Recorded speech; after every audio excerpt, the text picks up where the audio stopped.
Hello, my friends. Welcome to another episode of Deep True Crime. I'm Manny Rodriguez. Thank you for joining me today. In today's episode, we are covering the University of Virginia shooting. Former football player who played one season with them killed three football players, injuring two others. Why do things like this happen? We'll never know. I'm not a psychologist. I'm not a mind reader. I'm not God. I cannot have answers for this. Things do happen. And so, my goal is to be another voice for the victims, to help bring justice to their story, and to bring light to what could go wrong in this crazy world we live in. Let's go ahead and dive into it, why don't we?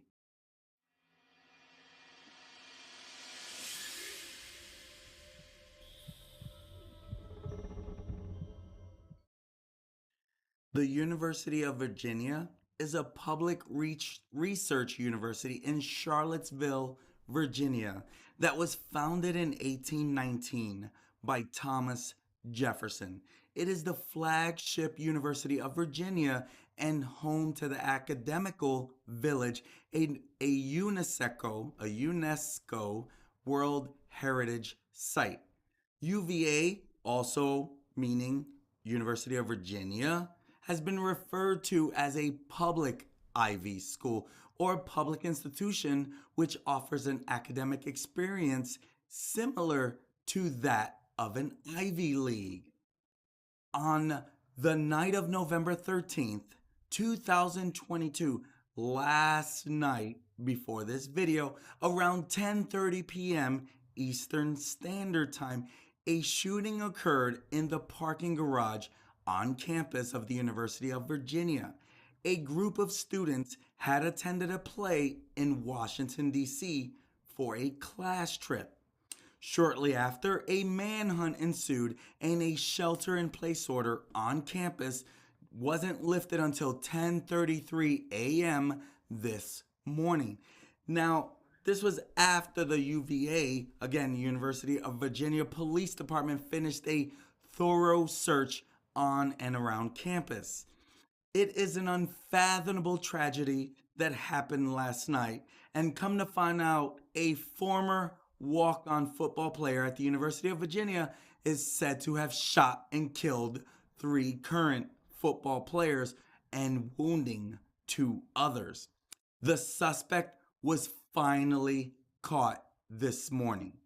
And that's where it's so sad that such a thing can happen. At a press conference earlier today, UVA president Jim Ryan announced that junior wide receiver Devin Chandler and junior defensive end linebacker Deshaun Perry and junior wide receiver Lavelle Davis Jr. were shot and killed. Rest in peace to Devin. Rest in peace to Deshaun, and rest in peace to Lavelle. Young men with bright futures ahead of them, taken away from this world way too soon. They would finally catch up with the suspect, Darnell Jones Jr., who has been charged with these 3 counts of second-degree murder and 3 counts of using a handgun in the commission of a felony. Now, Mr. Ryan, he did not identify the other 2 people that were shot. He said one was in critical condition and the other was in good condition. Jones was only on UVA's roster in 2018. He played prep ball at Petersburg High School and Varina High School in Virginia. And that's where it's like we really don't know much more of this, and this is still a very developing story. And so you do have these 3 University of Virginia football players that were shot dead last night by the former player who opened fire on a field trip bus. It's almost like as soon as the field trip bus came in, that's when all heck broke loose, killing 3 injuring 2 before he went on the run. Christopher Darnell Jones Jr., 22 years old, he shot into the bus at around 10:15 last night, killing 3, as I mentioned. Now, it remains unclear if he was among passengers on the bus or if he was waiting for them to return to Virginia. The students had all been in Washington, D.C., as I mentioned, as part of a field trip to watch a play. Deshaun Perry, he was a linebacker for UVA. And this is like, we don't know why this stuff ever happens. And so you have the linebacker for the school's team. He had played on behalf of the school the previous day. College football goes on every Saturday during the season. This shooting happened Sunday night. Deshaun Perry, who did play for the school the previous day, he was killed, as was wide receiver Lavelle Davis Jr. and Devin Chandler. Now, Dontavion Wicks and Mike Hollins, they were injured, but they survived. Jones, he has finally been caught up after 12 hours on the run. And police made this announcement during the press conference. College officials have since revealed that he was reported to the Office of Student Affairs in September by someone who became concerned when he told them he owned a gun. And this is Jones. He is the one that was reported on. So we don't know if whoever reported has something to do with the shooting. Again, it is unclear if he even made any threats. He was also involved in a hazing investigation. Now, the University of Virginia's main campus was in lockdown on Monday morning while law enforcement conducted this complete search. And as I mentioned, it was lifted shortly before Jones was arrested. Now, the president of the university, James E. Ryan, confirmed the casualties in a message to the community at around 4 a.m., saying he was heartbroken to report that 3 people had been killed in the shooting. And it is not yet known where he was taken into custody or what his motive was for the attack. Again, this is still a developing story. And so we continue to find out more. You can see Mr. Ryan, the university president, in this picture. And you can see the suspect, Chris Darnell Jones, in this picture. UVA police, they had announced that they were looking for Christopher Darnell Jr. Jones very shortly after this incident occurred. So they had eyes on him by the witnesses who said they knew who did this.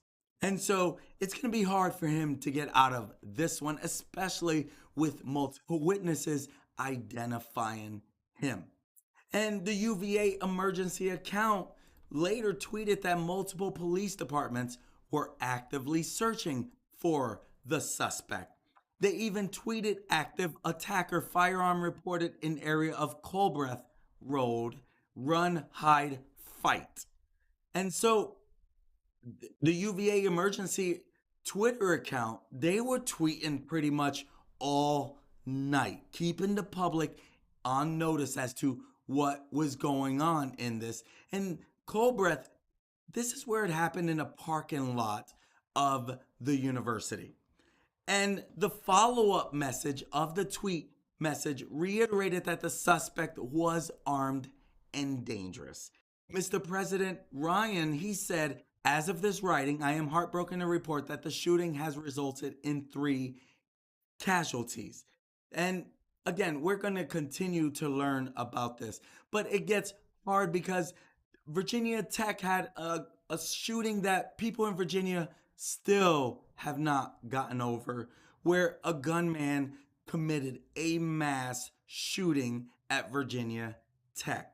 And that's where it's like, now you have this happen. As soon as this shooting happened, It made me wonder, was that the same school? But it was not. UVA Police Department also tweeted that the suspect is a black male wearing a burgundy jacket, blue jeans, red shoes, and maybe driving a black SUV with Virginia tags. And that's where it's like, why would this guy do such a heinous act? And so, Mr. Ryan, he said, we are working closely with the families of the victims and we will share additional detail as soon as we are able to. He says, our university police department has joined forces with other law enforcement agencies to apprehend the suspect, and we will keep our community apprised of developments as the situation evolves. And that's where he shared that this shooting on Colbreth and the suspect was at large, and he said armed and dangerous. So he was asking the community to follow the UVA emergency Twitter account where they were alerting people with multiple times within the hour. Now, UVA sophomore M. Gunter, 19 years old, she told that Times Dispatch that she was in her international residential college dormitory when she heard 6 shots ring out. She said she can see Colbreth Road from her window. She also said, I just have no words. This is insane.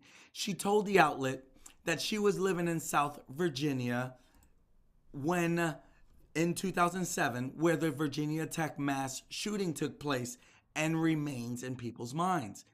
Now, the Colbreth Road parking garage sits on university's main campus and is a little over 1,000 feet from Madison Hall, the university president's office, and around 1,500 feet from the Rotunda, an iconic building designed by Thomas Jefferson. Now, suspect Jones, he is one of 4 children, is originally from Petersburg, Virginia, and this is according to his profile on virginiasports.com. He studied for 3 years at Varina High School and spent his senior year at Petersburg High School. His profile describes him in glowing terms, and it says Jones was a member of the National Honor Society and the National Technical Honor Society, who served as president of Key Club, which is a society for volunteering in the community. It says high school student members of Key Club performs acts of service in their communities, such as cleaning up parks, collecting clothing, and organizing food drives. That's what the website would state.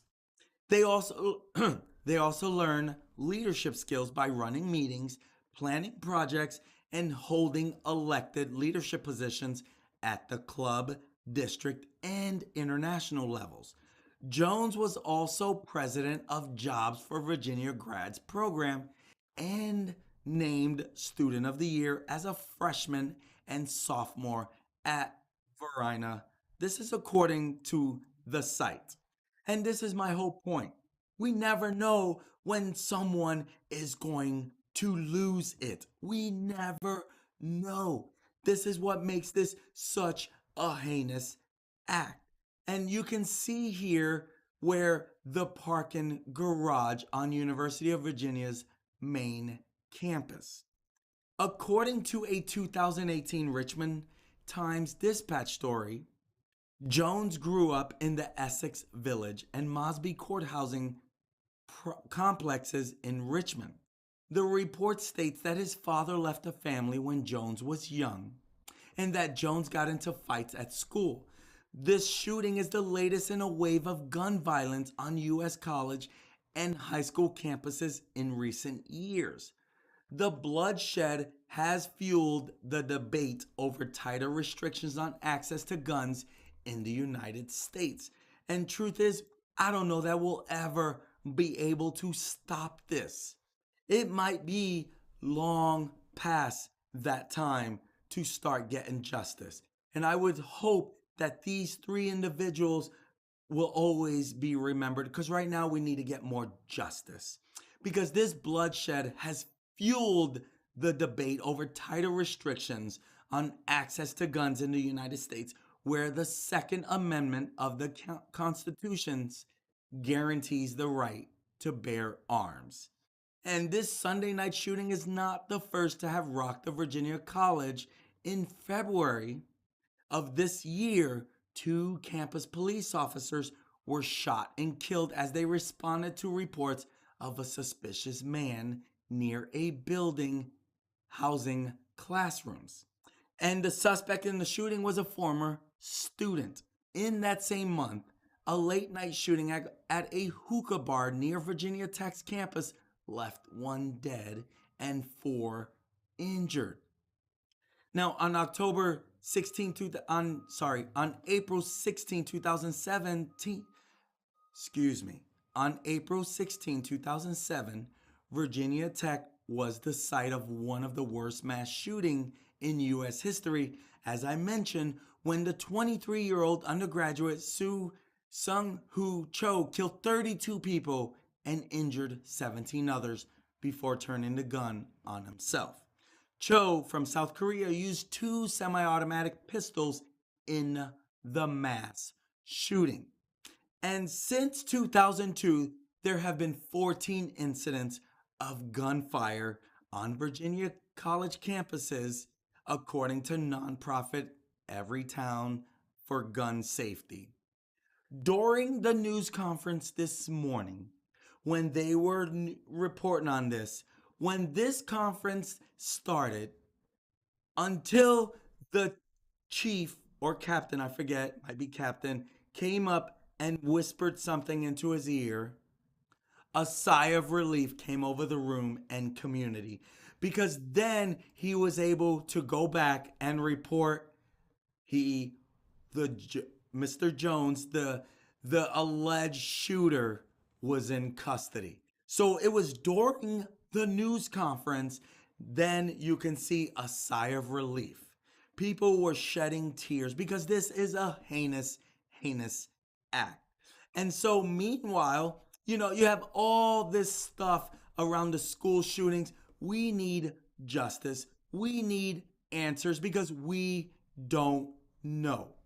And you can see here where this was at Washington, D.C., where Mr. Davis posted this to social media. Catch me in the city, Washington, D.C. That was where he tagged his location. And you can see the school bus where this happened near the parking lot when it arrived. And so they did a massive manhunt looking for the shooter and telling everyone to remain in their location, do not go out until there's more, because there was an armed man on the loose. And it's things like this that are absolutely horrifying. You do not send your kids to school to die, right? And so this is where we gotta find a better way to protect our young kids who are the future of this world. And we need this violence to stop. So, my friends, I don't have answers. Most likely, you probably don't have answers too. No one has answers around this heinous act of violence. What we do know is 3 more young individuals were killed way too soon by another selfish act. What we want to know is, how do we get peace and justice? But here's the thing. Violence has been happening before any of us were born. Truth is, violence is going to continue to happen before all of us are gone. What we want to know is, how do we prevent this from happening? My friends, that's the whole point of my channel, to keep you updated on what could go wrong in this crazy world we live in. If this is the type of content you like to follow, please hit that subscribe button and let's get justice for these three individuals taken way too soon. My friends, if you get some value from this, hit that like. That way it tells YouTube there's some value, show it to more people. And if you click on that notification bell, you'll get notified whenever I upload content. Because truth is, even if you subscribe, you may not even know when I go live or upload content. My whole goal is to keep you updated on what could go wrong in this crazy, crazy world that we live in, so that we could be a little more prepared, a little more alert, a little more aware what could go wrong in this crazy world we live in. I'm Manny Rodriguez. Thank you for joining me today. I hope you are safe and be careful out there, my friends. At the end of the day, I just want you to be aware, and I want to be a voice for the victims taken from this world way too soon. Thank you for joining me today, my friends. I look forward to serving you and being a voice again in the future. Peace. Have a great day.